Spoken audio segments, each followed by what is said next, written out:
चलिए आपका मॉड्यूल देख लें, क्या है डाउट आपका। एक्सरसाइज 2 में केवल डाउट है राजश्री, राजश्री का केवल एक्सरसाइज 2 में डाउट है ना। सर थर्ड में एक क्वेश्चन। अच्छा तो पहले एक्सरसाइज 2 का देख लेते हैं।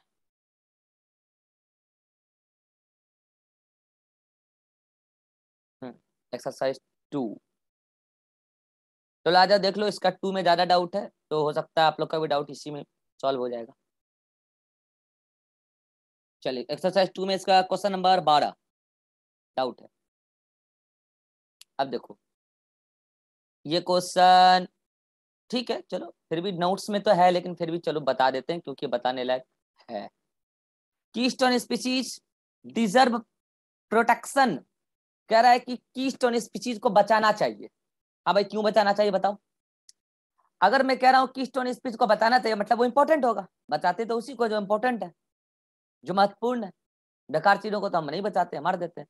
तो क्यों बचाना चाहिए तो बताओ राजश्री, खुद बताओ। माइक ऑन रखो राजश्री, जब तक तुम्हारा डाउट चलेगा माइक ऑन रहेगा।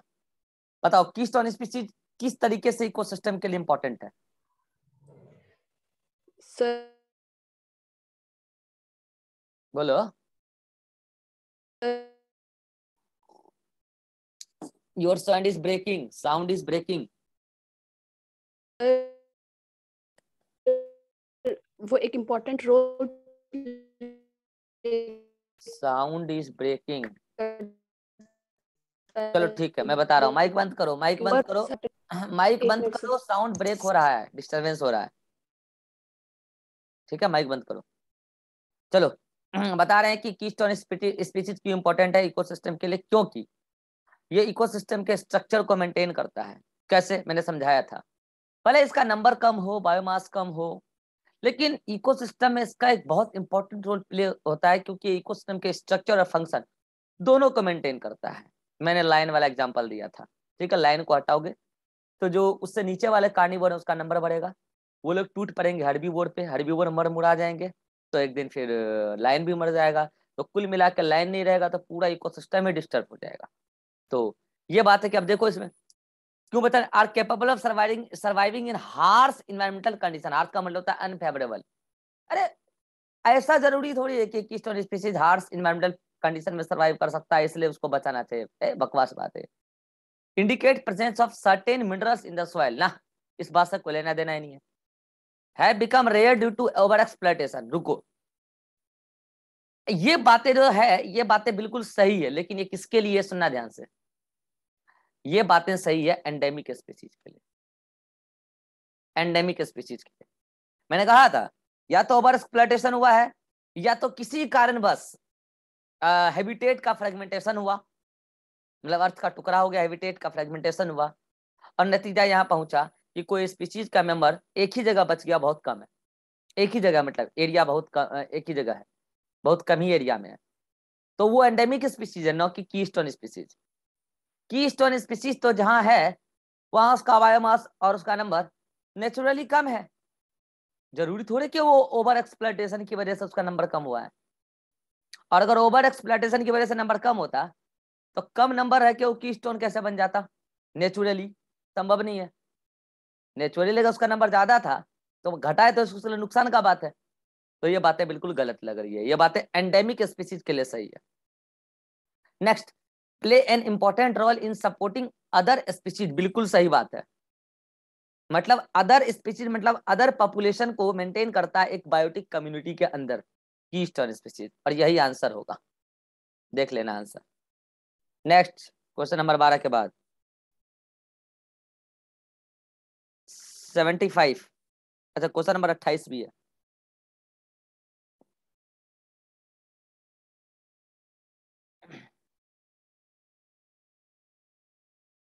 ये डाउट 3-4 बच्चों ने पूछा है जबकि इस क्वेश्चन में कुछ नहीं है, बनाने का तरीका समझा चुके हैं, फिर भी चलो ठीक है बता देते हैं। आ जाओ, पूछ ही लिए तो बता ही देते।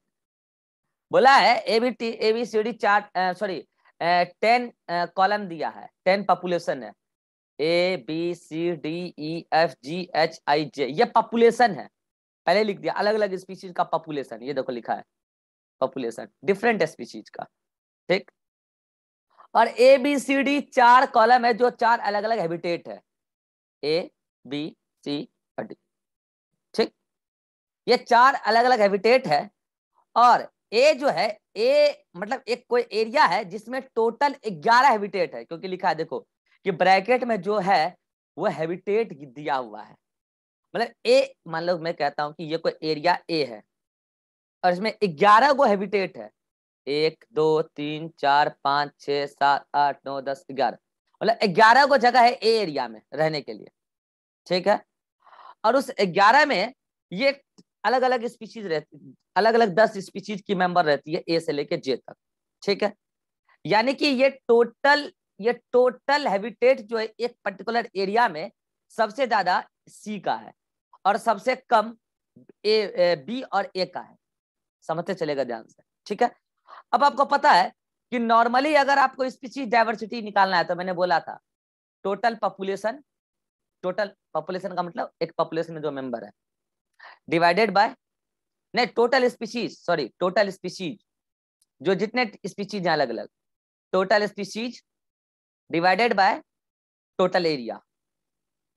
टोटल एरिया, जाहिर सी बात है जहां हैबिटेट ज्यादा होगा वो एरिया बड़ा होगा। ठीक है, अब देखो इस तरीके से आप एक ऑप्शन तो सबसे पहले छाड़ दोगे, क्योंकि मैंने क्या कहा था सबसे पहले तो आप क्या देखते हो, स्पीशीज रिचनेस। हेलो, कहा था ना कि सबसे पहले तो आप स्पीशीज रिचनेस ही ना देखते हो, और स्पीशीज रिचनेस देखने का मैंने तरीका बताया था total species divided by total area. अब आप देखो कि ए एरिया में देखो क्या स्पीशीज डाइवर्सिटी यहाँ सबसे ज्यादा है, मतलब स्पीशीज रिचनेस ज्यादा है, तो देखो यहाँ पे ए वाले में ई और आई तो है ही नहीं, यानी कि आप यहां करोगे 8 डिवाइडेड बाय 11, देख लेना जो वैल्यू आता है। इसमें 3 को डाटा गया, 3 को डाटा गया, तो कितना स्पीशीज है 7, 7 डिवाइडेड बाय 11। ठीक है, देखते हैं इसमें आ जाओ, इसमें क्या हुआ है, इसमें सबके सब है, यानी कि 10/13, और इसमें देखो कौन है, इसमें भी सबके सब है, यानी कि इसमें 10/12। अब इस तरीके से पहले देखो कि किसका वैल्यू सबसे कम आ रहा है, जो 2 कम आ रहा होगा या 3 कम आ रहा होगा वो छट जाएगा, तो बताओ इसमें किसका वैल्यू सबसे कम आएगा। यहाँ पे 8 को 11 से डिवाइड और 7 को 11 से डिवाइड कर रहे हो, और यहाँ पे 10 को 13 और 10 को 12 से कर रहे हो, ये दोनों वैल्यू कम पड़ जा रहा है। कर लो कैलकुलेटर से, करके बता दूं क्या, करके बता दूं, कर लेना, कम आएगा, एग्जैक्ट डाटा निकाल लेना कैलकुलेटर से। तो ये दोनों ऑप्शन ऐसे यहाँ पे छट गया, मामला सेट खा रहा है। अब देखो सी और डी में, सी और डी में यहाँ पे 10 को 13वें हिस्से तक बांटा और यहाँ 10 को 12वें हिस्से तक बांटा, तो बताओ इन दोनों में, इसमें और इसमें, मैं कहता हूं इसका वैल्यू एक्स आया, इसका वैल्यू वाई आया, तो किसका वैल्यू ज्यादा राशि, एक्स या वाई का? सर वाई का। वाई का, इसीलिए स्पीशीज डाइवर्सिटी इसका सबसे ज्यादा। समझ में आया, बाकी लोगों को समझ में आया, आंसर देख लो यही होगा डी। आंसर डी का मतलब आंसर 1, आंसर देख लो 1 है। अतीक तुम्हारा भी डाउट था शायद, नो सर, आंसर 1 नहीं है? मतलब डी होगा, 1 होगा, मेरा डाउट नहीं था। अच्छा तुम्हारा डाउट नहीं था, आंसर यही होगा। मुझे आंसर याद थोड़ी है भाई, देख लो ना, 28 का 1।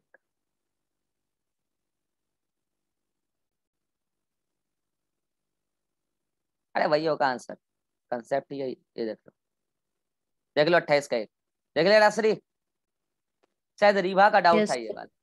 Rewa, yes sir. Doubt clear हुआ? हम्म। और ये सवाल क्लास में बनाना हम सिखा दिए थे, फिर भी आप लोगों ने पूछा, क्योंकि बड़ा सा सवाल दिखा टेबल, सोचा पैसा पूरा देंगे तो पढ़ेंगे पूरा, सर से पूरा पूछेंगे। ये सब चीज तो टीचर के बताने का बच्चा थोड़ी बनाएगा, टीचर मेहनत करेगा, ऐसे थोड़ी होता है यार, आप भी मेहनत करा करो, इजी सवाल था। नेक्स्ट 68,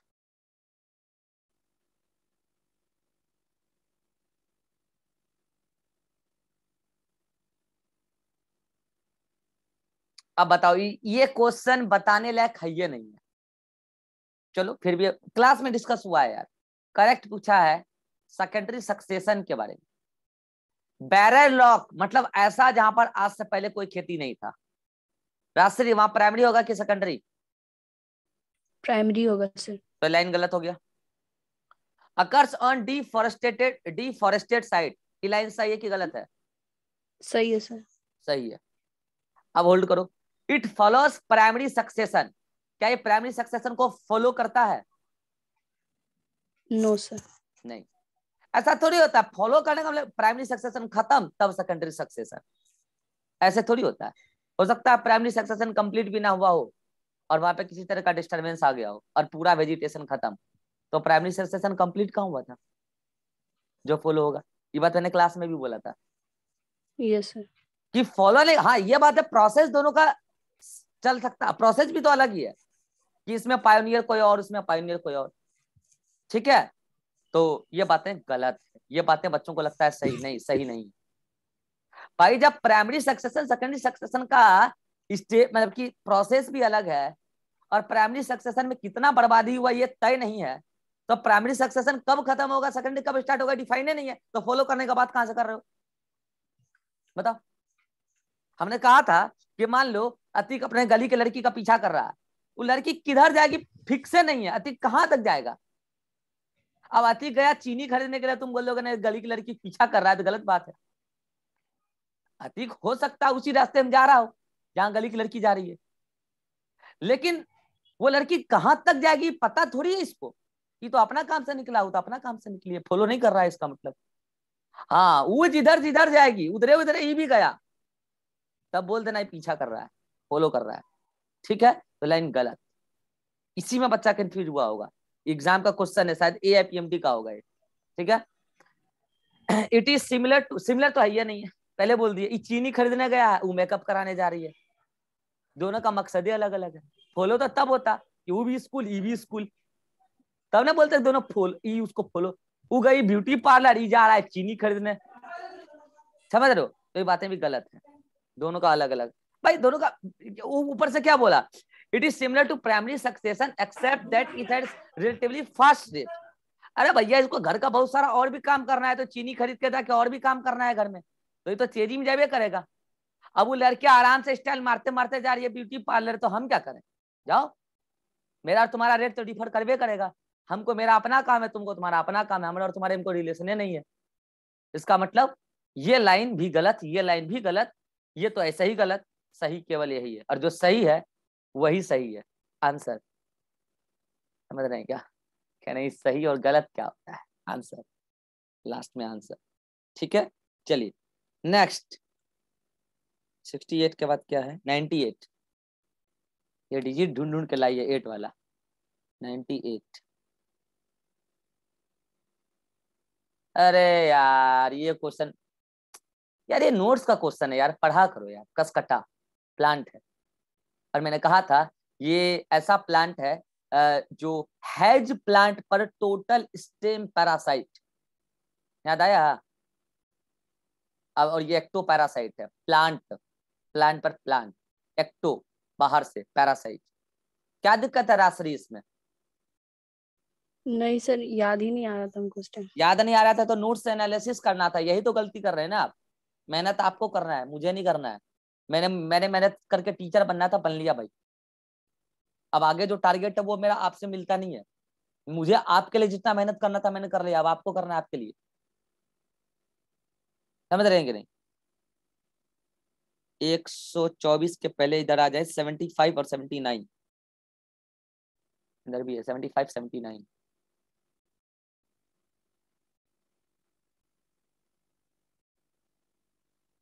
यही तो डाउट कल बता रहे थे कि आप पूछ लिए थे जो पढ़ाए। Breakdown of detritus into smaller particle by earthworm. बोलो अर्थवर्म कौन है?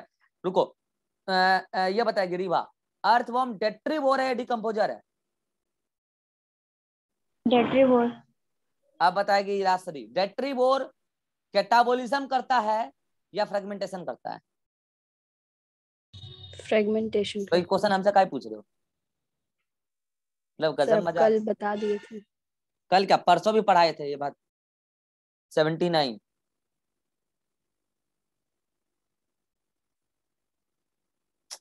यार ये सब क्लास का पढ़ाया हुआ क्वेश्चन है। रीवा बताओ इसका आंसर क्या होगा 79 का?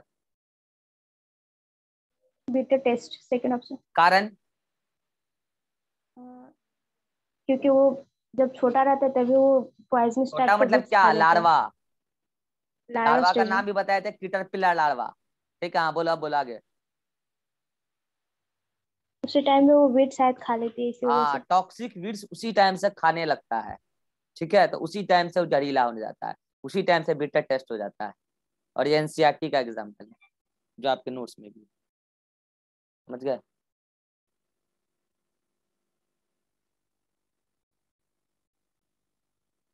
क्लास ले रहे हैं, फिर करते हैं आधा घंटा में बात।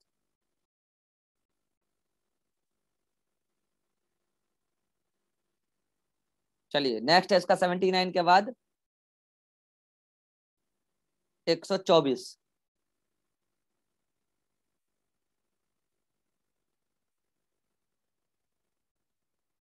अरे रे, अरे 124 गलती से दिया यार, ये इकोसिस्टम का क्वेश्चन है। ये गलती से दे दिया मैंने, मुझे लगा कि डिकम्पोजिशन वाला क्वेश्चन है, ये जो मैंने देखा ना डेट्राइटस, यही देखे क्वेश्चन दे दिया। इकोसिस्टम का क्वेश्चन हो जाएगा वहां पर आने के बाद, इजी क्वेश्चन। तो 100 कितना था? 24, 151।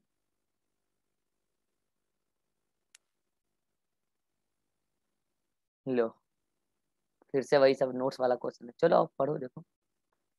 अच्छा नहीं नहीं, इसको हाँ ठीक है, क्वेश्चन पूछने लायक है, इसमें लैंग्वेज में ट्विस्टिंग है। The changes lead to community that is in near equilibrium with environment is called as pioneer. Rashi बताओ ये लाइन सही है या गलत है, पहले ही बताओ।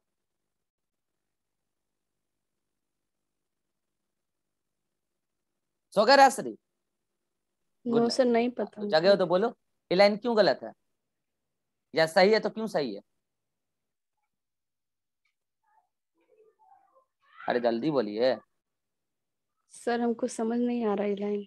तो ये लाइन अगर समझ में नहीं आ रहा था आपको दोबारा एक सक्सेशन का वीडियो देखना चाहिए मेरे ख्याल से। नहीं तो फिर आपको जो है ना दोबारा से 6th क्लास में नाम लिखा के इंग्लिश ग्रामर पढ़ना चाहिए। मैडम लोग पढ़ाती है, छोटी छोटी डॉल लगाती है पढ़ाने के लिए, होम ट्यूशन देती है जो है ना, डॉल टाइप की मैडम सब आती है पढ़ाने के लिए, छोटे बच्चों को पढ़ाने के लिए। तो उनको पकड़िए, अंग्रेजी पढ़ने के लिए 1 साल का ट्यूशन लीजिए फिर से, क्योंकि बायोलॉजी का इसमें सवाल ही नहीं है, ये बायोलॉजी है ही नहीं, ग्रामर है, इंग्लिश ग्रामर। रीवा? सर गलत है क्योंकि हाँ यहाँ बोलिए। पे इक्विलिब्रियम इक्विलिब्रियम बोल रहा है, पायोनियर कम्युनिटी नहीं, जो कि क्लाइमेक्स होता है। हाँ बस यही था, यही पकड़ना था। तो ये सब चीज मैडम सिखाई थी कि नहीं जब 6th क्लास में होम ट्यूशन पढ़े थे अंग्रेजी वाला, कि गलत लाइन को चुनिए, गलत सेंटेंस को चुनिए, है ना। इसमें बायोलॉजी तो है ही नहीं, ये तो आपको पहले से पता है। जो एनवायरमेंट के साथ नियरली इक्विलिब्रियम में रहता है उसको कहते हैं क्लाइमेक्स। अब लाइन वहां को बदल दिया, कॉल्ड, उसके बाद लाइन घुसा दिया, वर्ड चेंज कर दिया। ये तो गलत और सही पकड़ने वाला बात हो गया ना। राशि समझ में आया आप कहाँ मिस्टेक कर रहे हैं? Yes sir. तो इसमें बायोलॉजी कुछ भी नहीं था, इसमें था क्या, ग्रामर पकड़ना था। पूरा लाइन सही लिखा है एकदम, लास्ट में जाके एक वर्ड चेंज कर दिया बस। अब आगे देख लीजिए, तो ये लाइन गलत हो गया, और यहाँ पूछा है क्या, सही, तो ये लाइन गलत होगी। The gradual and practical change species composition given है, हाँ ये बात सही है। धीरे धीरे चेंज होता है और प्रेडिक्टेबल चेंज होता है आगे, जैसे मान लो कि फोलियोस लेके आया, मतलब क्रस्टोस लेके आया, तो फिक्स है क्या वेदरिंग ऑफ रॉक होगा, इस टाइप से प्रेडिक्टेबल चेंज है। लाइन सही लग रहा है। Establishment of new biotic community is very fast, बकवास बात। जब नया बायोटिक कम्युनिटी आता है तो वेरी स्लो नॉट फास्ट। फिर से ग्रामर का बात। The number of type of animal remain constant, नहीं, स्पीशीज डाइवर्सिटी बढ़ता है। तो नंबर का तो पता नहीं, वो तो वहां के फूड अवेलेबिलिटी पे डिपेंड करेगा, लेकिन टाइप तो बढ़ेगा नॉट कांस्टेंट। तो जो सही है वही सही है आंसर। बढ़िया आ गया, समझ में आया। Yes sir. 151 के बाद 157, जो कि आसपास ही कहीं होगा। अब इसमें क्या दिक्कत है भैया?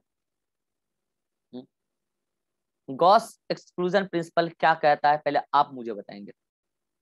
बताइए रास्ते। ये सर प्रिंसिपल दो स्पीशीज में सर कंपटीशन होगा और सर जो लोअर होगा, जो इंफीरियर होगा, उसको डोमिनेंट कैरेक्टर वहां से रिमूव कर दें। जो इंफीरियर होगा उसको डोमिनेंट कैरेक्टर स्पीशीज वहां से रिमूव कर देगा। ठीक है, नाउ अब देखिए स्टेटमेंट चूज करते हैं। फर्स्ट क्या है, मोर abundant species will exclude less abundant species through competition. इसको क्वेश्चन मार्क लगा के यहीं पे रहने दीजिए, बच्चा इसमें कंफ्यूज होता है क्योंकि ये अबंडेंट लिखा है ना, अबंडेंट, तो बच्चा ऐसा कंफ्यूज होता है कि शायद ये डोमिनेंट होगा, हो भी सकता है एज पर अदर ऑप्शन। देखते हैं, competition for the same resources excludes species having different food preference. पहली बात तो अगर फूड प्रेफरेंस डिफरेंट है तो सेम रिसोर्सेज के लिए कंपटीशन कहां से लेकेगा है? मतलब ये तो वही वाला बात हो गया, आज मैं नहाऊंगा बिना पानी छुए, कह रहे या तो नहा लो पानी लेके, यानी तो मत नहाओ बिना पानी छुए। मतलब ऐसा लाइनें बोलना अपने आप रुकता है, आज मैं नहाऊंगा बिना पानी छुए, तो ये लाइन बिल्कुल ही गलत हो गया। ठीक है, चलिए next, no two species can occupy the same niche indefinitely for the same limiting resources. फिर गलत बात, ये क्या बोल रहा है, no two species can occupy the same niche, मतलब दो अलग अलग स्पीशीज सेम निके को ऑक्युपाई नहीं कर सकता है इनडेफिनिटली फॉर द लिमिटिंग रिसोर्सेज, जबकि वो सेम रिसोर्सेज के लिए इनडेफिनिटली फॉर द सेम लिमिट, मतलब कि रिसोर्स सेम हो तो दो अलग अलग स्पीशीज का निके तो सेम होगा ही ना, तो ये बात तो गलत ना हो गया। तो नो टू स्पीशीज, अरे हाँ यस, यस टू सही स्पीशीज है ना के, सर? हाँ एक मिनट रुको, क्या सही है, लाइन सर। एक मिनट रुको, लाइन पढ़ो फिर से, no two species can occupy, अच्छा मतलब यहाँ पे no two species can occupy the same niche indefinitely, word का पहले मुझे एक्चुअल मतलब देखने दो, क्या है इसका मतलब, हो सकता है मैं इस वर्ड का ही मतलब गलत समझ रहा हूँ। इनडेफिनिटली वर्ड का हिंदी बताओ, हिंदी एग्जैक्ट हिंदी आंसर ये दिया है क्या? रुक जाओ, आंसर जो भी हो पहले मुझे वर्ड मीनिंग देखने दो, INDE हाँ FI इनडेफिनिटली, इनडेफिनिट,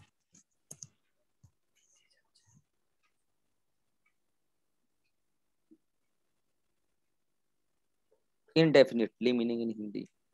अरे मेरा ही डाउट चल रहा है, शुरू करेंगे तो आवाज जाएगा तुम।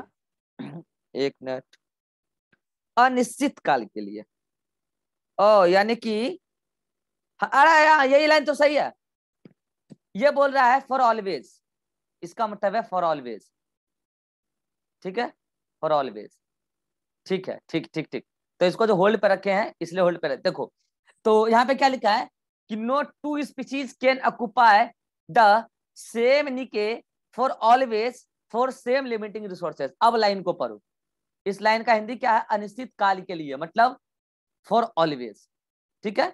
तो मैं कह रहा हूं अनिश्चित मतलब क्या होता है, निश्चितता नहीं है, मतलब कि हमेशा के लिए, ठीक है, और निश्चितता मतलब क्या होता है, not always, for a defined time. तो ये बोल रहा है कि अगर सेम रिसोर्सेज के लिए दो अलग अलग स्पीशीज हैं तो हमेशा दोनों का निके सेम नहीं हो सकता। वही बात हो गई ना कि जब दो टू डिफरेंट स्पीशीज एक जगह आएंगे तो कंपटीशन लगेगा, तो इंफीरियर एक्सक्लूड हो जाएगा, और वो एक्सक्लूड तीन तरीके से हो सकता है स्पीशीज वहां से भाग जाए, शिफ्टिंग, जिसको समझाया कॉनेल्स ने, हो सकता है स्पीशीज मर जाए, जिसको समझाया गॉस ने खुद, और हो सकता है इवोल्यूशन हो जाए। अरे वो वाला बच्चा जिसका रैंक आ रहा था 200, वो वाला बच्चा जिसका रैंक आ रहा था 150, याद आया, और 200 वाला बच्चा टॉप 100 में आ गया था, एग्जांपल दिए थे ना। तो यानी कि यस सर। ऐसा अगर हुआ कि दो अलग अलग स्पीशीज एक जगह आए और दोनों सेम निके के लिए लड़ रहे हो, मतलब वो बच्चा भी चाह रहा था 150 पे आया, 150 पे आके टॉप 100 में घुस गया, तो इसका मतलब यहाँ पे ये है कि जब सेम रिसोर्सेज के लिए निके लगेगा, मतलब सेम रिसोर्सेज के लिए दोनों लड़ेंगे, तो निके तो सेम है, लेकिन ये क्या बोला है, इनडेफिनिटली, मतलब ऑलवेज सेम नहीं होगा। तो इसका मतलब ये है कि इनडायरेक्टली कहना चाह रहा है कि कुछ ही समय के बाद सुपीरियर इंफीरियर को एक्सक्लूड कर देगा, and this line is bestly explain the Gause principle exclusion principles. Last वाला भी देखते हैं। Larger organism excludes smaller one through competition. देखो भैया ऐसा है कि हमेशा बड़ा ऑर्गेनिज्म सीनियर हो, मतलब हमेशा बड़ा ऑर्गेनिज्म सुपीरियर हो, ये जरूरी नहीं है। कई बार बॉडी में साइज हो के भी छोटे लोग बड़ों को चकमा दे देते हैं। अतीक जान रहा है हम किसकी बात कर रहे हैं। क्या जी अतीक? क्या जी? कई बार बॉडी में मॉड्यूल गायब हो गया है। मॉड्यूल गायब हो गया। हाँ तो मॉड्यूल ला रहे हैं, मॉड्यूल का तो क्या ही करोगे, लोग गायब हो जा रहे हैं तो मॉड्यूल का बात कर रहे हो। लोग का अस्तित्व गायब हो जा रहा है, कोचिंग बंद हो जा रहा है, तो मॉड्यूल का बात कर रहे हो है। लोग डायरेक्टर से ड्राइवर बन जा रहे हैं तो मॉड्यूल का बात कर रहे हो। बताओ, लोगों का अस्तित्व खत्म हो जा रहा है। छोटे बॉडी को हमेशा इंफीरियर नहीं समझना चाहिए, समझ रहे हैं? तो लार्जर ऑर्गेनिज्म हमेशा सुपीरियर हो ये जरूरी नहीं है। कई बार स्मॉलर वन भी जो है इस लार्जर वन को मजा चखा देता है और सुपीरियरिटी का एहसास दिला देता है, ये इंफीरियर नहीं है। ठीक है, तो ये बातें हमेशा सही नहीं है कि लार्जर ऑर्गेनिज्म हमेशा सुपीरियर, जरूरी नहीं। ठीक है, अब रही बात ये, तो ये लाइन तो गलत हो गया ना। तो क्या हमें जब देखो नीट का ही तो फंडा, आप मोर करेक्ट लाइन चूज करो ना। हाँ ये जनरली ऐसा होता है कि जो बॉडी में बड़े हैं सुपीरियर होते हैं, जनरली ऐसा ही होता है नेचर में, लेकिन not for always, not for always.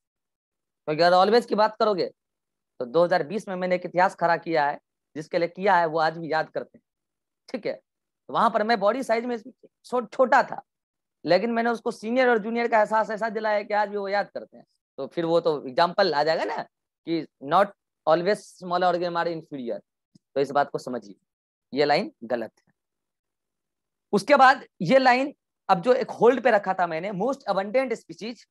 हाँ देखो ऐसा होता है कि जो नंबर में ज्यादा या बायोमास में ज्यादा, मोस्ट ऑफ द टाइम वो होता ही होता है क्या, सुपीरियर। ठीक है, तो तुम बोलोगे सर यहाँ आंसर 1 और 3 दोनों जा रहा है, बात तो सही है, बट मुझे एक बात बताओ, क्या इस पूरी लाइन में कहीं पे भी खुल के वर्ड यूज किया सुपीरियर? खुल के तो वर्ड यूज नहीं ना, बस सुपीरियर। तो इस लाइन को भी आप क्या कर दोगे, रिजेक्ट कर दोगे, और एक ही बेस्ट लाइन बचेगा थर्ड। और ये क्वेश्चन में आपको ऑप्शन रिजेक्शन मेथड से आंसर मारना था। No sir. क्या हुआ बोलो? यस सर, यही ना कि यहाँ पे सेम स्पीशीज में, सेम नीके में कोई भी दो स्पीशीज हमेशा के लिए नहीं रह सकता है। बस यही लाइन है, और यही तो गॉस एक्सक्लूजन प्रिंसिपल है। Yes sir. बस आपने भी इसी में कंफ्यूज हुए होंगे, इस वर्ड का मतलब आपको भी नहीं पता होगा। ठीक है, तो लिख लेना फॉर ऑलवेज। यस। चलिए नेक्स्ट, नेक्स्ट क्वेश्चन।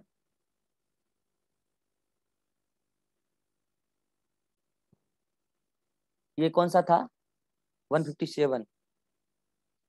अब है 200 नहीं 168। समय है ना अपने पास? अरे भाई बहुत समय। 168 सर नहीं आए ना अभी आपके? No sir. ठीक है, वन आएंगे तो बता दें। 168 फिर जब, अरे आर सेलेक्टेड स्पीशीज, यार मैंने कहा था आर मतलब रिप्रोडक्शन। ज्यादा रिप्रोडक्शन करने की चिंता किसको है? जिसको लगता है कि मेरा स्पीशीज कभी भी खत्म हो सकता है, मतलब उसकी स्टेबिलिटी कम है, लेस स्टेबिलिटी, स्टेबिलिटी कम है, उसी का आर वैल्यू ज्यादा होता है। ठीक है, और मुझे बताइए यहाँ क्या बोला है कि आर सेलेक्टेड स्पीशीज का स्टेबिलिटी कम। स्टेबिलिटी क्यों कम है? क्योंकि उसका बॉडी साइज कम है, बॉडी साइज छोटा है, बॉडी साइज स्मॉल। तो इन जनरल ऐसा नेचर में देखने को मिला है, जिसका बॉडी साइज स्मॉल उसका स्टेबिलिटी कम, तो उसको खत्म होने का खतरा ज्यादा, तो वो रिप्रोडक्शन करके अपना मेंबर हमेशा बढ़ा के रखते। तो चूज कर लीजिए ना, क्या दिक्कत है? आर सेलेक्टेड के लिए स्मॉलर नंबर ऑफ प्रोजेनी है, लार्ज नंबर ऑफ प्रोजेनी, क्योंकि रिप्रोडक्शन ज्यादा, क्योंकि less stability due to body size, इसीलिए आर वैल्यू ज्यादा, मतलब रिप्रोडक्शन ज्यादा, तभी तो आर सेलेक्टेड कहलाया, रिप्रोडक्शन मोर, तो लेस नहीं, more number of progeny with small size not larger size. Larger size को रिप्रोडक्शन ज्यादा करने की जरूरत नहीं है, क्योंकि उसकी स्टेबिलिटी ज्यादा होती है जनरल। तो आंसर इज थर्ड, बता रखा है यार सक्सेशन में। 168 के बाद 204।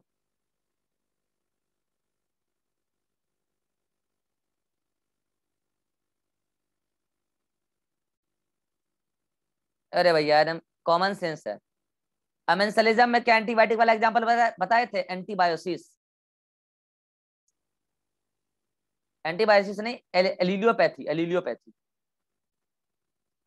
एलिलियोपैथी में भी, sorry antibiosis not allelopathy, antibiosis. Antibiosis में पेनिसिलियम नोटेटम बताए थे। और अगर आपको नहीं पता है ना, तो जिस दिन मैं आपको माइक्रोब्स इन ह्यूमन वेलफेयर पढ़ाऊंगा ना, तब भी मैं आपको याद दिलाऊंगा। पता है एक बात, आज भी जो देखो फर्स्ट एंटीबायोटिक बनाने का तरीका तो अलेक्जेंडर फ्लेमिंग ने दिया था।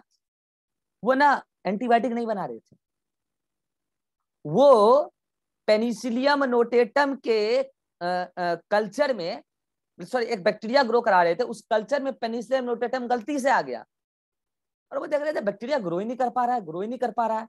तो कारण पता चला कि एक केमिकल सिक्रीट हो गया जिसमें एक फंजाई गलती से आया है, जिसका नाम पेनिसिलियम नोटेटम बाद में रखा गया, और उससे सिक्रीट होने वाला केमिकल का नाम रखा गया पेनिसिलिन, और वो बैक्टीरिया को मार रहा है।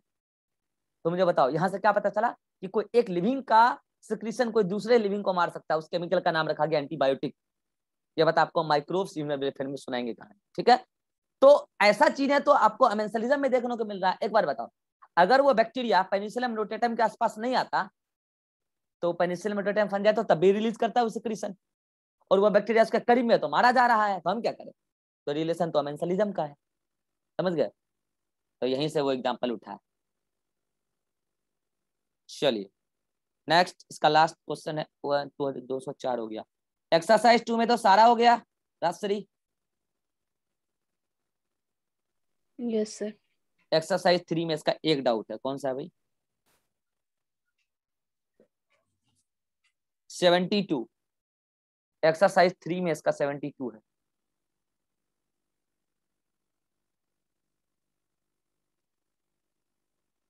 क्या है भाई? अरे भैया वही तो क्वेश्चन है जो अभी सॉल्व किया हम लोग। Two different species can not live for long duration. वो जो अभी वर्ड था ना वहां पे इनडेफिनिटली, उसका मतलब यही था, लॉन्ग ड्यूरेशन मतलब नॉट फॉर ऑलवेज, ठीक है। इन द सेम निके और habitat, this law is competitive exclusion principle. बोलो क्या दिक्कत है? नो सर हो गया। आई थिंक यहाँ पे प्रिंसिपल का स्पेलिंग गलत है, इसमें डाउट है क्या? नहीं सर। वैसे स्पेलिंग गलत है, प्रिंसिपल होता है ना, ये वाला प्रिंसिपल तो स्कूल वाला प्रिंसिपल हो गया ना। खैर कोई बात नहीं, ये टाइपिंग मिस्टेक होगा। चलिए, तो यहाँ पे जाके आपका डाउट समाप्त होता है। अगर आप दूसरे का डाउट सुनने में इंटरेस्टेड है तो नया मीटिंग ज्वाइन कीजिएगा, और अगर दूसरे का डाउट सुनने में इंटरेस्टेड नहीं है तो नया मीटिंग ज्वाइन नहीं कीजिएगा। बाकी लोग का नया मीटिंग में लेते हैं, 2 मिनट में क्या ही हो जाएगा। आइए नए मीटिंग।